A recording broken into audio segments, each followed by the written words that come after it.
नमस्कार दोस्तों, स्वागत है आप सभी का हमारे YouTube चैनल में। तो हमने स्टार्ट किया है इकोनॉमिक्स का चैप्टर नंबर 8 यानी कि पब्लिक फाइनेंस इन इंडिया। ठीक है, और इसमें हमारे कितने लेक्चर्स कंप्लीट हो चुके हैं? तो 4 लेक्चर्स हमारे कंप्लीट हो चुके हैं और ये है बच्चों हमारा लेक्चर नंबर 5। ठीक है, अब इस लेक्चर नंबर 5 में हम क्या समझने वाले हैं? तो यहाँ पर हम देखने वाले हैं पब्लिक रेवेन्यू। पब्लिक रेवेन्यू का मतलब क्या होता है? तो गवर्नमेंट के पास पैसा किन किन सोर्सेज से जाता है वो हम इसमें देखने वाले हैं। ठीक है, जैसे गवर्नमेंट के पास पैसा कैसे जाता है? तो एक तो टैक्स के थ्रू जाता है। टैक्स यानी क्या? जैसे हम और आप क्या भरते हैं दोस्तों? टैक्स भरते हैं ना। तो टैक्स जो हम देते हैं वो फाइनली किसके पास जाता है? तो गवर्नमेंट के पास जाता है। ठीक है, इसके अलावा नॉन टैक्स रेवेन्यूज भी होते हैं, तो जो हम इस ये पब्लिक रेवेन्यू वाले टॉपिक में समझने वाले हैं। ठीक है, जो टैक्स के अलग अलग टाइप्स होते हैं ये सब कुछ भी मैं आपको यहाँ पे एक्सप्लेन करने वाली हूँ। ठीक है दोस्तों, तो चलिए फिर हम स्टार्ट करते हैं और समझते हैं पब्लिक रेवेन्यू। बाकी पब्लिक एक्सपेंडिचर को हमने पहले ही कंप्लीट कर लिया है, तो आप लोग पिछले वीडियोस को देखेंगे ना तो आपको समझ में आ जाएगा पब्लिक एक्सपेंडिचर। ठीक है,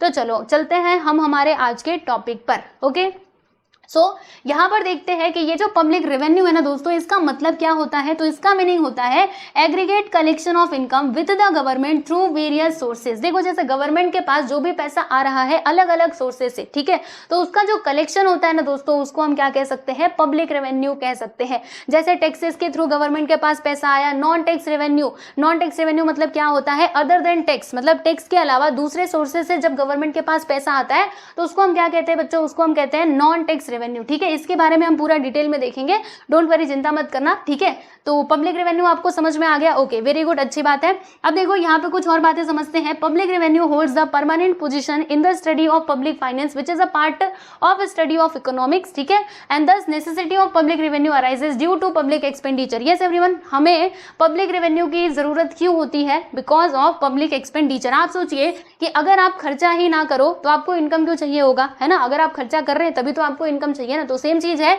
कि necessity of public revenue arises due to public expenditure. ठीक है, अब यहाँ पर हम देखते हैं दोस्तों the main sources of public revenue are as follows. तो कौन कौन से सोर्सेज हैं बताना जरा। तो पहला इसमें आ जाता है हमारा टैक्सेस यानी कि टैक्स। ठीक है, जिसमें हमारे डायरेक्ट टैक्स आते हैं और इनडायरेक्ट टैक्स आते हैं। इसके अलावा बी यहाँ पे क्या हो जाता है दोस्तों? नॉन टैक्स रेवेन्यू हो जाता है। ठीक है, तो अभी फिलहाल में मैं ना आपको ये टैक्स के बारे में अच्छे से पढ़ा देती हूँ, फिर उसके बाद हम इस पे भी चलेंगे। ठीक है, तो इसमें कोई चिंता वाली बात नहीं है। तो आइए जरा हम टैक्स के बारे में जानते हैं। तो यहाँ पर ना टैक्स को लेकर के कुछ डेफिनेशंस दिए गए हैं। आई थिंक 2 डेफिनेशन दिए गए हैं। चलो हम दोनों डेफिनेशंस को समझते हैं कि इसमें क्या कहा जा रहा है। वैसे तो टैक्स का सिंपल सा मतलब आपको पता ही है। जैसे हम कोई गुड्स एंड सर्विसेज अगर बाई कर रहे हैं तो उसके ऊपर क्या भरना होता है? हमको टैक्स देना होता है। ठीक है ना, वैसे ही मान लीजिए अगर हम इनकम अर्न कर रहे हैं तो हमारी इनकम के ऊपर भी टैक्स हम क्या करते हैं? सरकार को देते हैं। ठीक है, तो इसी को सिंपल सी भाषा में क्या कहा जाता है दोस्तों? टैक्स कहा जाता है। ठीक है, अब ये मतलब अब देखो अलग अलग लोगों ने टैक्स को लेकर के क्या स्टेटमेंट दिया है, चलो हम उनको समझते हैं। तो यहाँ पर है अकॉर्डिंग टू प्रोफेसर टॉसिंग, ये क्या कहते हैं कि the essence of a tax as distinct from the other charges by government is the absence of a direct, यहाँ पे देखते हैं अगली लाइन क्या है? Quid pro quo between the tax payer and the public authority. अब इसका मतलब क्या है समझिएगा, ये हमको बताते हैं। क्या बताते हैं? टैक्स के बारे में बता रहे हैं कि ये जो हमारा टैक्स है ना दोस्तों, ये डिफरेंट होता है अदर चार्जेस से। ठीक है, गवर्नमेंट के द्वारा जो अदर चार्जेस लिए जाते हैं उससे ये टैक्स डिफरेंट होता है। ठीक है, और यहाँ पे आप समझिएगा कि इसमें ना एब्सेंस होता है। क्या एब्सेंट होता है बच्चों? Direct Kwid pro Q. इसका मतलब क्या हुआ कि जैसे अगर हम कुछ दे रहे हैं तो उसके मतलब उसका क्या लेना? एडवांटेज लेना। तो आप मुझे एक बात बताओ, अगर हम टैक्स भरते हैं, मतलब जो भी व्यक्ति टैक्स भर रहा है, तो क्या उसको स्पेशल कुछ एडवांटेज दिया जाता है सरकार की तरफ से? तो ऐसा कुछ नहीं होता। मतलब टैक्स क्या है? ये आपका, आप समझिए कि ये आपका क्या है ना, मतलब कर्तव्य है, आपको भरना ही पड़ेगा। अगर आप इस देश में रह रहे हो, भारत के नागरिक हो, तो भाई हर एक को टैक्स भरना ही पड़ेगा। समझ में आ रहा है आप सभी लोगों को? तो वही बात है कि क्विड प्रो क्यों यहाँ पे क्या होता है दोस्तों? एब्सेंट होता है। यानी ऐसा नहीं है कि अगर हम टैक्स देंगे तो हमें सरकार से कुछ स्पेशल एडवांटेज मिलने वाला है, कुछ स्पेशल फैसिलिटीज मिलने वाली है, ऐसा कुछ नहीं होता है। ठीक है ना, तो यहाँ पे वही बात दी गई है कि क्या होता है यहाँ पर? Absence of a direct Kwid pro quo between the tax payer यानी क्या होता है? जो टैक्स भर रहा है उसको हम कहते हैं टैक्स पेयर। ठीक है, और पब्लिक अथॉरिटी यानी वही जो गवर्नमेंट है उनकी बात की जा रही है। ठीक है, तो ये वाला डेफिनेशन किसने दिया था? प्रोफेसर टॉसिंग ने दिया था। फिर उसके बाद यहाँ पे दूसरा हम डेफिनेशन देखेंगे जो किसने दिया है? प्रोफेसर सेलिगमन ने दिया है। अब ये क्या कहते हैं? देखो टैक्स के बारे में ये कहते हैं कि a tax is a compulsory contribution from the person to the government without reference to special benefits conferred. देखो यहाँ पे लगभग दोनों जन एक ही बात बोल रहे हैं। ये कहते हैं टैक्स के बारे में कि जो टैक्स है ना दोस्तों, ये क्या है, कंपलसरी कॉन्ट्रीब्यूशन। कंपलसरी मतलब कंपलसरी है, आपको भरना ही पड़ेगा, ठीक है। मतलब आपके पास ऑप्शन नहीं है कि आप टैक्स नहीं भर सकते, ठीक है। अगर आपकी उतनी इनकम हो रही है जितना वो टैक्स मतलब लिमिट के अंदर आता है, तो आपको टैक्स भरना ही पड़ेगा, आप उससे बच नहीं सकते। और अगर आप टैक्स नहीं भरते हो तो फिर आपको पनिशमेंट भी दी जा सकती है। तो बी केयरफुल, ठीक है। टैक्स भरना ही चाहिए हम सभी को, राइट। तो क्या लिखा है, tax is compulsory contribution from the person to the government without reference to special benefits conferred. मतलब आपको स्पेशल कुछ बेनिफिट नहीं मिलने वाला अगर आप टैक्स भर रहे हो। ऐसा नहीं होगा कि सरकार आपको स्पेशल फैसिलिटीज प्रोवाइड करे या फिर कुछ और स्पेशल चीजें आपको प्रोवाइड करे, ऐसा कुछ नहीं होने वाला, ठीक है। तो ये दूसरा डेफिनेशन था। चलो अब ना हम यहाँ पे देखेंगे दोस्तों टैक्स के कुछ विशेषताएं यानी कि कैरेक्टरिस्टिक्स, ओके। तो आइए देखते हैं पहला जो कैरेक्टरिस्टिक है वो हमें क्या बताता है टैक्स को लेकर के। ये कहता है कि it is a compulsory contribution to the government and every citizen of the country is legally bound to pay the tax impose upon him. यानी कहने का मतलब क्या है, वही जो हमने ऊपर देखा था कि ये है बच्चों कंपल्सरी कंट्रीब्यूशन, ठीक है। और जो भी भारत का सिटीजन है, भारत का नागरिक है या फिर किसी भी देश में रह रहा है, तो क्या करना पड़ेगा, उनको टैक्स तो देना ही पड़ेगा, बराबर। ये कंपल्सरी होता है, right. And it is a major source of revenue to the government. बिल्कुल सही बात है, ये एक मुख्य सोर्स होता है रेवेन्यू का, राइट। इसके थ्रू गवर्नमेंट के पास पैसा जाता है ना, तो उसी की बात की जा रही है। इफ एनी पर्सन, देखो अगर कोई पर्सन डज नॉट पे अ टैक्स, अगर वो टैक्स नहीं भरता है, दिन क्या होगा भाई, उसको पनिशमेंट भी दी जा सकती है गवर्नमेंट के द्वारा, ठीक है। इसीलिए सभी को टैक्स टाइम से भर देना चाहिए, वरना सरकार तो ले लेगी, चाहे ऐसे चाहे वैसे, कैसे भी करके आपके पास से ले ही लेगी। तो इससे अच्छा है ईमानदारी से अपना टैक्स भर दो, ठीक है।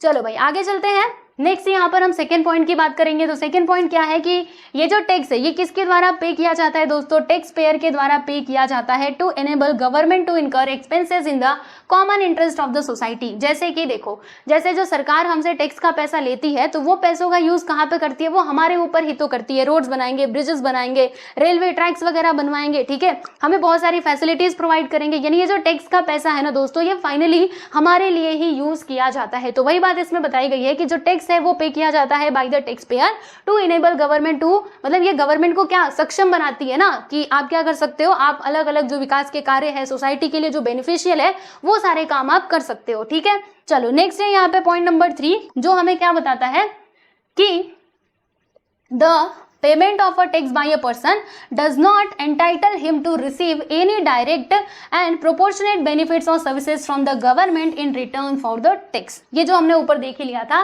कि अगर कोई पर्सन टैक्स भर रहा है और ये उम्मीद लगा के टैक्स भर रहा है कि हमें तो सरकार से स्पेशल प्रोविजन मिलेगा, हमें कुछ एक्स्ट्रा फैसिलिटीज प्रोवाइड की जाएंगी, तो ये बात एकदम मतलब गलत है। वो गलत एक्सपेक्टेशन कर रहा है, उसके साथ ऐसा कुछ नहीं होने वाला, क्योंकि सरकार ना इन रिटर्न आपको कुछ नहीं देने वाली, ऐसे डायरेक्टली आपको कोई स्पेशल बेनिफिट नहीं देने वाली। जो भी देगी वो पूरा मतलब ऐसे क्या क्या होगा, वो सामूहिक होगा, यानी वो सोसाइटी के लिए होगा। जैसे रोड्स बनाएंगे तो उसका यूज सब लोग करेंगे, अमीर भी करेंगे, गरीब भी करेंगे। अगर उन्होंने ब्रिजेस बनवाए, रेलवे ट्रैक्स बनाए, तो वो सभी के काम आएगा, ठीक है। तो यही बात हो जाती है। फिर उसके बाद यहाँ पे हम पॉइंट नंबर 4 की बात करेंगे। तो इसमें क्या बोला गया है कि ये जो टैक्स है ना दोस्तों, ये किसके ऊपर लगाया जाता है, तो आपके इनकम के ऊपर टैक्स लगाया जाता है। जी हाँ, जो आप पैसा अर्न करते हो, ठीक है, तो उसके ऊपर टैक्स लगाया जाएगा। फिर उसके बाद आपकी जो प्रॉपर्टी है या फिर वेल्थ है, कमोडिटीज एंड सर्विसेज, ठीक है, इनके ऊपर भी क्या लगाया जाता है बच्चों, टैक्स लगाया जाता है। तो ये थे हमारे टैक्स के कुछ फीचर्स यानी कि कैरेक्टरिस्टिक्स, और हमने यहाँ पे क्या देखा, डेफिनेशंस भी देख लिए, राइट। यहाँ तक बात समझ में आ गई, ओके, अच्छी बात है। फिर उसके बाद यहाँ पर क्या है दोस्तों, यू शुड नो। अब देखो ये यहाँ पे ना बहुत इंपॉर्टेंट बात दी गई है। कई बार क्या होता है कि हम ना इसको इग्नोर कर देते हैं, लेकिन इसको इग्नोर मत करना, ये इंपॉर्टेंट चीज है, ये आपको मालूम होना चाहिए, ठीक है। इसलिए मैं ये पूरा पढ़ाने वाली हूँ, ठीक है। क्या है यहाँ पे, कैनन्स यानी कि प्रिंसिपल्स ऑफ टैक्सेशन। अब देखो दोस्तों, टैक्सेशन के ना कुछ प्रिंसिपल्स होते हैं, कैनन्स जिनको कहा जाता है, ठीक है। तो अब ये टोटल कितने हैं बताऊं आप सभी लोगों को, 4 हैं। कौन कौन से, 4 है। एक तो है कैनन ऑफ इक्विटी या फिर इक्वेलिटी, दूसरा है बच्चों कैनन ऑफ सर्टेनिटी, और अगला है कैनन ऑफ कन्वीनियंस, और लास्ट में दिया गया है कैनन ऑफ इकोनॉमी, ठीक है। तो अब ये चारों जो प्रिंसिपल्स हैं वो हमें क्या बताते हैं, चलिए हम समझते हैं। तो देखो इसको पढ़ते हैं। पहला, कैनन ऑफ इक्विटी या फिर इक्विलिटी। अब ये जो एडम स्मिथ साहब है इसको देख लेते हैं। Adam Smith the founder of modern economics, जैसे कि हम जानते हैं फाउंडर ऑफ मॉडर्न इकोनॉमिक्स कौन है, एडम स्मिथ। तो इन्होंने देखिएगा propounded the following 4 cannons of taxation. क्या क्या इन्होंने दिया था, ये 4 कैनन दिए थे, ठीक है, जिसमें पहला हो जाता है हमारा कैनन ऑफ इक्विटी और इक्विलिटी। ओके, तो ये स्मिथ साहब क्या कहते हैं, इन्होंने सजेस्ट किया that every person will pay the taxes to the government in proportion to his ability to pay, ठीक है। It means rich people should pay more tax compare to the poor. यानी ये क्या कहते हैं कि जो हमारा टैक्स है ना वो कैसा होना चाहिए, तो देखो वो ना इसके ऊपर डिपेंड होना चाहिए, एबिलिटी टू पे, यानी अगर कोई इंसान ज्यादा पैसे कमा रहा है तो वो ज्यादा टैक्स भरे, और अगर कोई आदमी कम पैसे कमा रहा है तो उसको कम टैक्स भरना है, ऐसी बात इन्होंने बोली। यानी टैक्स में क्या होनी चाहिए बच्चे, इक्वलिटी होनी चाहिए, है ना। आप सोचो कि कोई व्यक्ति 1 लाख महीने का कमा रहा है तो उसको ज्यादा टैक्स देना पड़ेगा, ठीक है, मतलब देना होगा, और जो कोई व्यक्ति ऐसा है जो महीने का 10,000 रुपए ही कमा रहा है तो उसका जो टैक्स है वो कम होना चाहिए, ऐसी बात इन्होंने बोली है, ठीक है। यानी क्या होनी चाहिए, सोसाइटी में इक्वलिटी होनी चाहिए टैक्स को लेकर के, तो ये बात बोली है हमारे स्मिथ साहब ने, ठीक है। चलो आगे बढ़ते हैं। नेक्स्ट है यहाँ पे दोस्तों कैनन ऑफ सर्टेनिटी। अब ये वाला जो प्रिंसिपल है ना, ये हमको क्या कहता है, तो इस कैनन के अकॉर्डिंग मतलब यही स्मिथ साहब क्या कहते हैं कि जो टैक्स पेयर है ना दोस्तों, शुड नो इन एडवांस, यानी उसको पहले से पता होना चाहिए। क्या पता होना चाहिए, how much tax he has to pay, उसको कितना टैक्स भरना है एंड कब भरना है, उसको ये सारी बातें मालूम होनी चाहिए, और कौन से फॉर्म में भरना है ये भी उसको पता होना चाहिए, ठीक है। ऐसा नहीं कि अचानक से आप मतलब अचानक से सुबह उठे और बोल दिया कि सबको टैक्स देना है, ऐसे नहीं होना चाहिए। यानी पहले से मालूम होना चाहिए कि हाँ हमको टैक्स भरना है, अगर हमारा इनकम इतना है तो हमें टैक्स भरना है, ये बात पहले से उसको एडवांस में मालूम होनी चाहिए। किस फॉर्म में भरना है, कितना भरना है, कहाँ पर भरना है, सब कुछ उसको पता होना चाहिए। और यही वाला जो प्रिंसिपल है दोस्तों, यानी कैनन है, इसको हम क्या कहते हैं, कैनन ऑफ सर्टेनिटी, ठीक है। नेक्स्ट है इसमें कैनन ऑफ कन्वीनियंस। आओ भाई, अब ये कैनन ऑफ कन्वीनियंस का मतलब क्या हुआ, तो अकॉर्डिंग टू स्मिथ, अब देखो स्मिथ भैया यहाँ पे क्या बता रहे हैं कि जो हम टैक्सेस लगा रहे हैं अपने लोगों के ऊपर, वो क्या होना चाहिए, तो देखो every tax should be levied in a such a manner and at a such a time that it becomes convenient to the tax payer. यानी वो टैक्स पेयर के लिए क्या होना चाहिए दोस्तों, कन्वीनियंट होना चाहिए, ठीक है, वो बात इन्होंने बोली है। यानी कि सुविधाजनक होना चाहिए, जो भी आप टैक्स लगा रहे हो वो कन्वीनियंट होना चाहिए, इस बात का ध्यान रखो, ठीक है। तो ये था हमारा कैनन ऑफ कन्वीनियंट। और लास्ट में आ जाता है 4th वाला principal which is canon of economy, ठीक है। अब ये कैनन क्या कहता है, सुनेंगे ध्यान से, कि according to this canon the cost of tax collection should be the minimum. यानी इन्होंने क्या कहा कि कॉस्ट नहीं, यहाँ पे हम टैक्स की बात कर रहे हैं। According to this canon the cost of tax collection, यानी टैक्स कलेक्शन का जो कॉस्ट है, मतलब जब आप टैक्स कलेक्ट कर रहे हो तो उसके ऊपर जो आपका कॉस्ट लग रहा है ना दोस्तों, वो क्या होना चाहिए, मिनिमम होना चाहिए, ठीक है। तो अब उन्होंने ऐसा क्यों कहा, आप सोचिए कि टैक्स कलेक्शन में ही अगर आपने ज्यादातर पैसा करके लगा दिया तो फिर आपके पास बचेगा क्या। इसीलिए ध्यान रखो कि जो टैक्स कलेक्शन का कॉस्ट है ना वो क्या होना चाहिए, इट शुड बी मिनिमम, ठीक है, ऐसी बात इन्होंने बताई है। ओके, देखो अगर major portion of the tax, अगर टैक्स का major portion proceeds is spend on the tax collection itself, अगर वो टैक्स कलेक्शन पे ही खर्चा हो जाएगा तो बताओ ना आपके पास बचेगा क्या, ठीक है। Then such a tax can not be considered as a good tax, ठीक है। तो अगर ऐसा हो गया तो इसको ना हम लोग गुड टैक्स के रूप में कंसिडर नहीं करते हैं, ठीक है। तो यहाँ पे हमने 4 कैनन देखे हैं, चलो बताओ फटाफट से। कैनन ऑफ इक्विटी और इक्वलिटी, फिर उसके बाद हमने देखा कैनन ऑफ सर्टेनिटी और कैनन ऑफ कन्वीनियंस, और क्या देखा हमने, कैनन ऑफ इकोनॉमी, ठीक है। चलो यहाँ तक बात समझ में आ गई। प्रिंसिपल्स मैंने आपको बता दिए टैक्सेशन के, ध्यान रखिएगा, ओके, इसको इग्नोर मत करना, और कई बच्चे इग्नोर कर देते इसीलिए। अब देखो मैंने बताया था यू शुड नो जो है ये हमारे एग्जाम में मतलब पूछा जा सकता है, ठीक है, पहले ही मैंने आपको बताया था और मैंने ये पूरा पढ़ा भी दिया। चलो अच्छी बात है। अब हम चलते हैं आगे और बात करेंगे दोस्तों टाइप्स ऑफ टैक्सेस की। तो कितने टाइप के टैक्सेस होते हैं, 2, कौन कौन से, एक तो इनडायरेक्ट टैक्स और दूसरा हमारा हो जाता है बच्चों डायरेक्ट टैक्स, ठीक है। अब इसको समझना बहुत इजी है, नाम से ही आप समझ सकते हो। डायरेक्ट टैक्स मतलब क्या होता है, देखो डायरेक्ट टैक्स यानी क्या होता है ना, जो हम डायरेक्टली गवर्नमेंट को पे करते हैं। बताऊं आपको कैसे, जैसे देखो डायरेक्ट टैक्स, इसका मतलब हम समझेंगे, आ जाओ। डायरेक्ट टैक्स,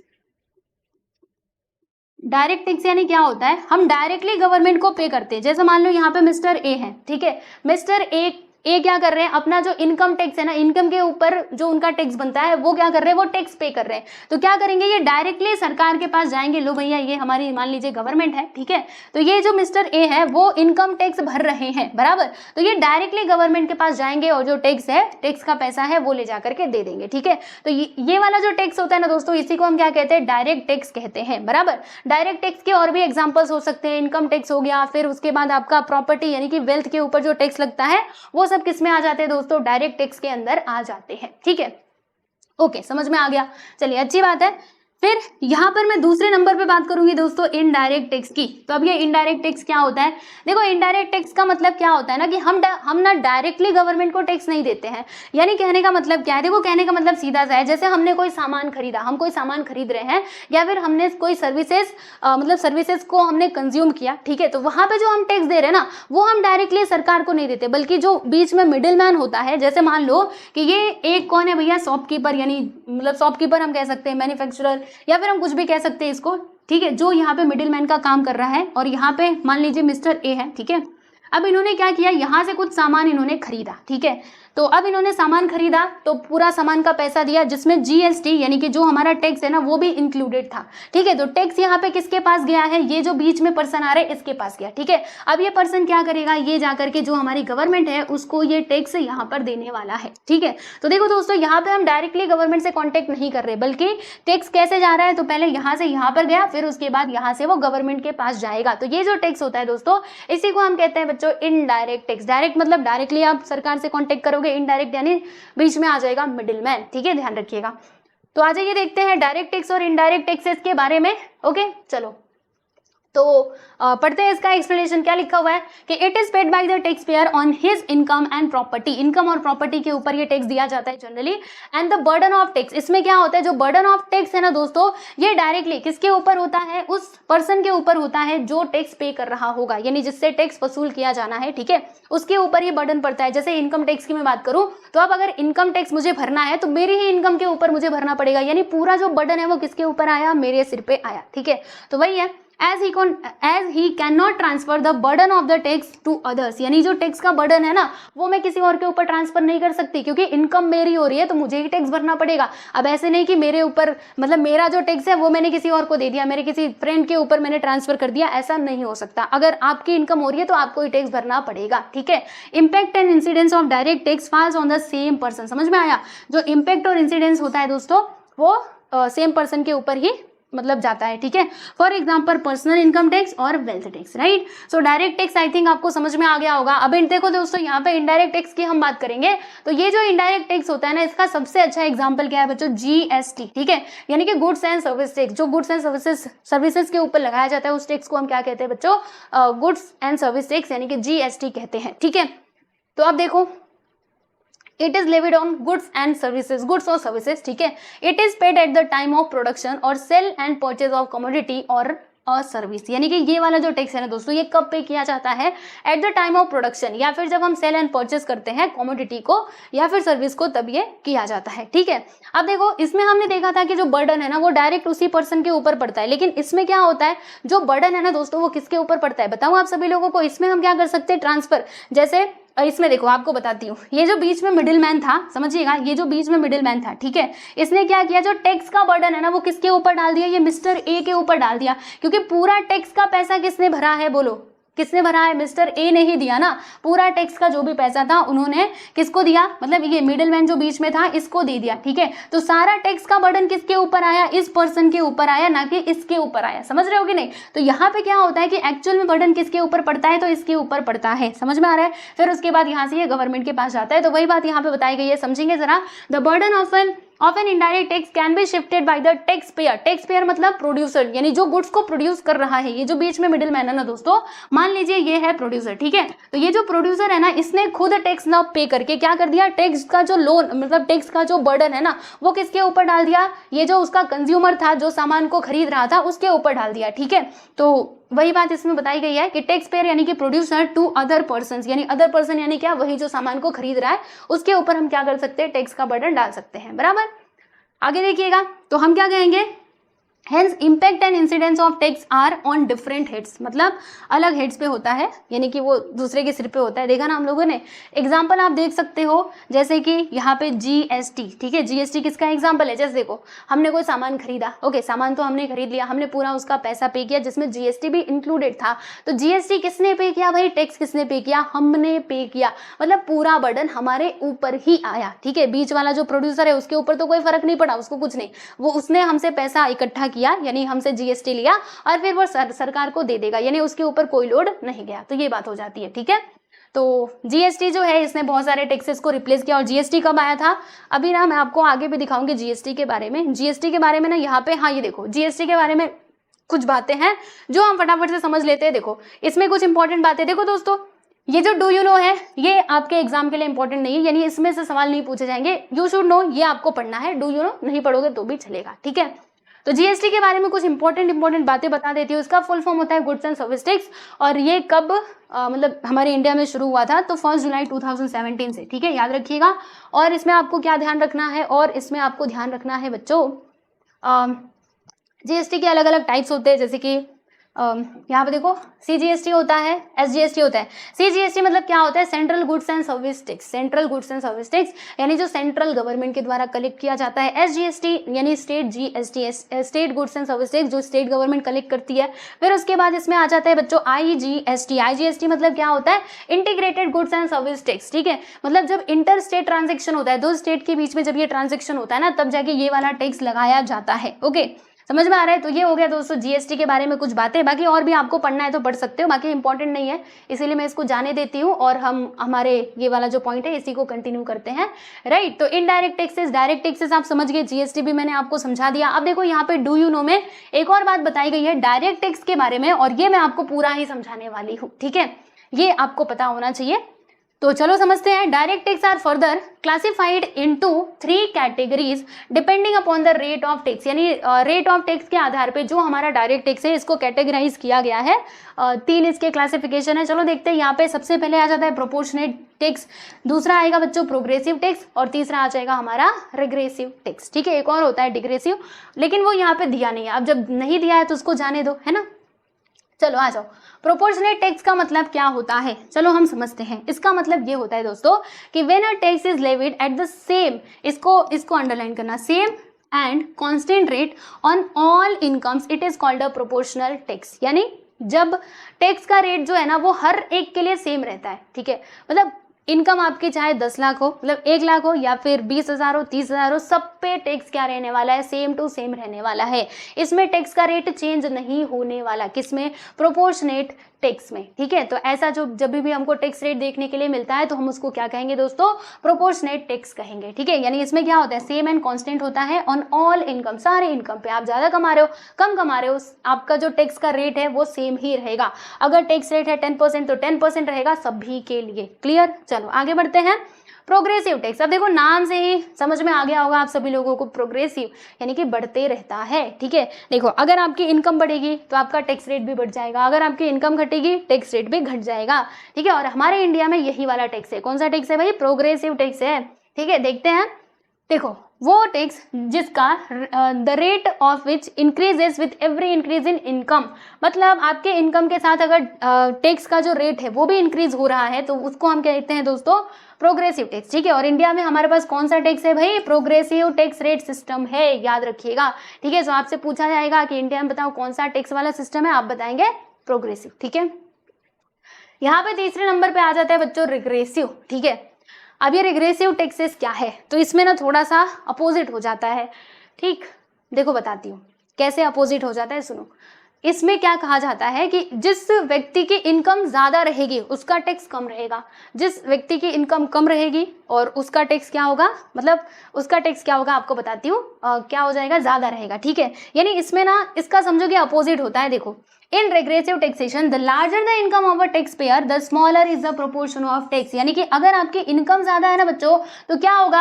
आपका जो टैक्स रेट है ना वो क्या हो जाएगा? कम हो जाएगा। अगर आपकी इनकम ज्यादा है तो टैक्स रेट क्या होगा दोस्तों? कम होगा। वही बात यहाँ पे बोली जा रही है। प्रोग्रेसिव टैक्स रिग्रेसिव टैक्सेशन में क्या होता है? The larger the income of tax payer the smaller is the proportion of the tax, ठीक है, levied on him, and vice versa होता है, ठीक है। तो 3 हमने देखे, बताओ कौन कौन से। यहाँ पे डायरेक्ट टैक्स के हमने अलग अलग यहाँ पे क्लासिफिकेशन देखे, प्रोपोर्शनेट टैक्स, प्रोग्रेसिव और रिग्रेसिव। ठीक है, चलो तो ये हमने कंप्लीट कर लिया, यानी टैक्सेस के बारे में हमने पूरी बातें समझ ली है। ओके, जैसे पब्लिक रेवेन्यू में हम क्या पढ़ रहे थे, पब्लिक रेवेन्यू में हमने पढ़ा टैक्सेस के बारे में। ठीक है, टैक्सेस के थ्रू क्या होता है, गवर्नमेंट के पास पैसा कलेक्ट होता है, यानी रेवेन्यू उनका जनरेट होता है। ठीक है, अब दूसरा यहाँ पर जो सोर्स है ना बच्चे, वो कौन सा है, नॉन टैक्स रेवेन्यू। ठीक है, तो मैंने क्या सोचा है कि ये जो नॉन टैक्स रेवेन्यू है ना दोस्तों, इसको हम नेक्स्ट लेक्चर में कंटिन्यू करें तो ज्यादा अच्छा होगा, क्योंकि नॉन टैक्स रेवेन्यू मैं ना आपको अलग से पढ़ाना चाहती हूँ। इसमें कुछ पॉइंट्स दिए गए हैं, कितने पॉइंट्स हैं अगर देखा जाए तो 6 पॉइंट्स, 6 नहीं 7 पॉइंट्स हैं, देख रहे हैं आप सभी लोग।